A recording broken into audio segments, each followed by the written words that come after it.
ইংরেজিতে এই তিনটার পার্থক্য যদি না জানেন গ্রামারে ভুল হবেই।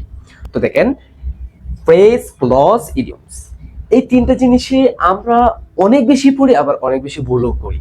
তো দেখেন, ফ্রেজ, ক্লজ, ইডিয়মস, আসলে এগুলোর পার্থক্য কি, এগুলো কিভাবে ব্যবহার হয়, সকল কোয়েশ্চেনের আনসার থাকবে এই ভিডিওতে। তো চলেন এটা করে শুরু করি। দ্য ফ্রেজ, ক্লজ, ইডিয়মস, এখন এগুলো কি, what is it? Phrase, phrase মানে কি?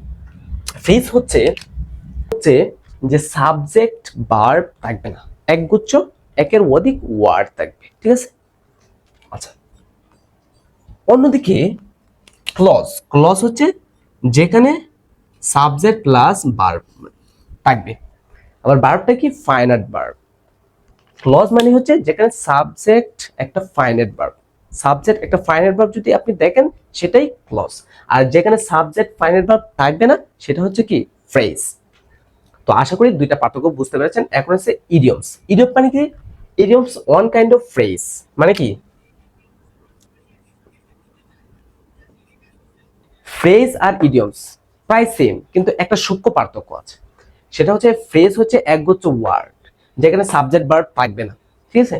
আর ইডিয়মস কিন্তু সেম, কিন্তু ইডিয়মস এর অর্থটাতে ভিন্ন। অর্থ ভিন্ন, অর্থটা ভিন্ন হবে, ইডিয়মস এর অর্থটা ভিন্ন হবে, ঠিক আছে? আর ক্লজ মানে কি? সাবজেক্ট একটা ফাইনাইট ভার্ব থাকবে। ফ্রেজ মানে কি? যেখানে সাবজেক্ট ফাইনাইট ভার্ব থাকবে না, একগুচ্ছ ওয়ার্ড থাকবে, যেটার মানে ওয়ার্ড অনুসারে অর্থটা হবে। কিন্তু ইডিয়মস এর ক্ষেত্রে একগুচ্ছ ওয়ার্ড থাকবে, বাট অর্থ হবে কি? ভিন্ন। ফর এক্সাম্পল, আমরা যদি তিনটা এক্সাম্পল দেই, যে ফ্রেজ, ফ্রেজের একটা এক্সাম্পল যদি দেই তাহলে বিষয়টা ক্লিয়ার হয়। যে আমি যদি বলি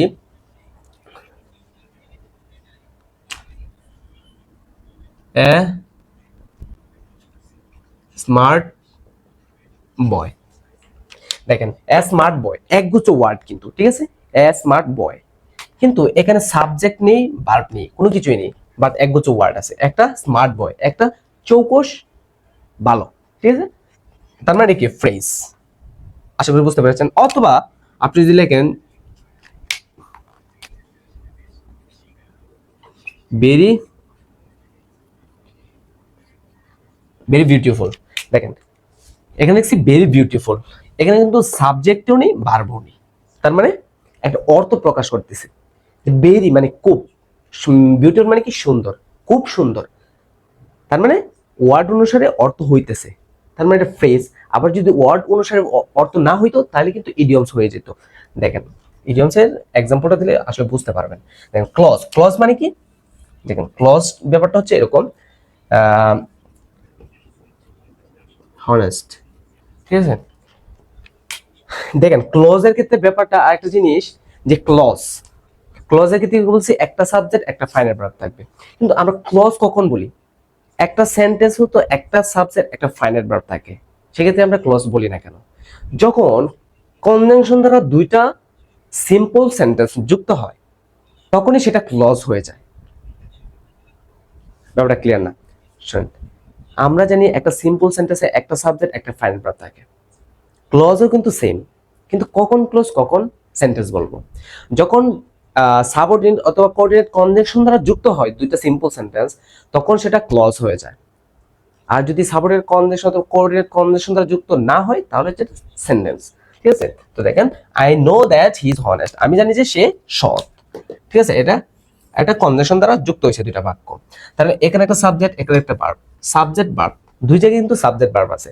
আবার যদি শুধু হচ্ছে সাবজেক্ট ভার্ব এটুকু হইতো, একটু ধরেন মিশাই দিছি অটুক, তা আই নো আমি জানি, I know the boy, I know this matter, আমি বিষয়টা জানি, এরকম যদি হইতো তাহলে সেন্টেন্স হয়ে যেত। যেহেতু কনজাংশন দ্বারা যুক্ত হয়েছে দুইটা সিম্পল সেন্টেন্স, দ্যাটস ওয়াই এটা কি হয়ে গেছে? ক্লজ হয়ে গেছে। আশা করি বুঝতে পেরেছেন। যখন সিম্পল সেন্টেন্স ক্লজ দ্বারা যুক্ত হবে তখন ক্লজ হয়ে যাবে। আশা করি বুঝতে পেরেছেন। দেখেন ইডিয়মস, ইডিয়মস মানে কি? ইডিয়মসটা হচ্ছে এরকম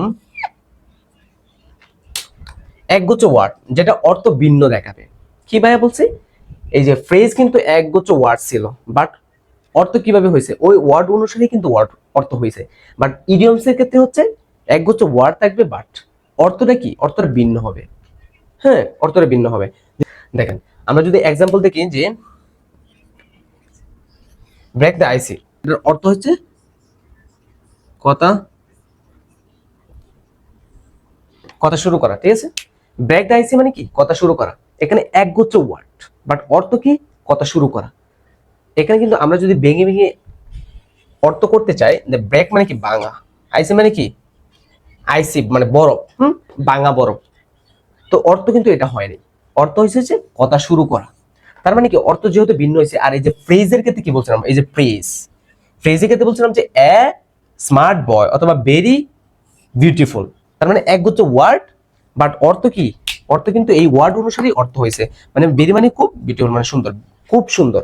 আর এখানে কিন্তু এভাবে হয়নি যে ব্রোকেন, ব্যাক মানে ভাঙ্গা, আইসি মানে বরফ, মানে বরফ ভাঙ্গা, এরকম কিন্তু হয় না। কি হয়েছে যে কথা শুরু করা, কথা শুরু করা। ব্রেক দ্য আইসি মানে কি কথা শুরু করা।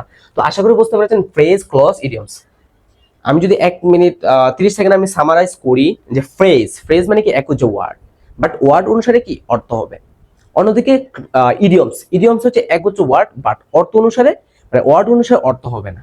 কি বলছি, ইডিয়মস একগুচ্ছ ওয়ার্ড, বাট ওয়ার্ড অনুসারে অর্থ হবে না, ভিন্ন একটা অর্থ দেবে। আর ক্লজ মানে কি, যখন সাবজেক্ট ভার্ব থাকবে, সাবজেক্ট ভার্ব যদি থাকে সেটা কিন্তু সিম্পল সেন্টেন্স হতে পারে। যখন সাবঅর্ডিনেট অথবা কোঅর্ডিনেট কনজাংশন দ্বারা যুক্ত হয় তখন সেটা কি হয়ে যায়, ক্লজ হয়ে যায়। তো আশা করি বুঝতে পারছেন।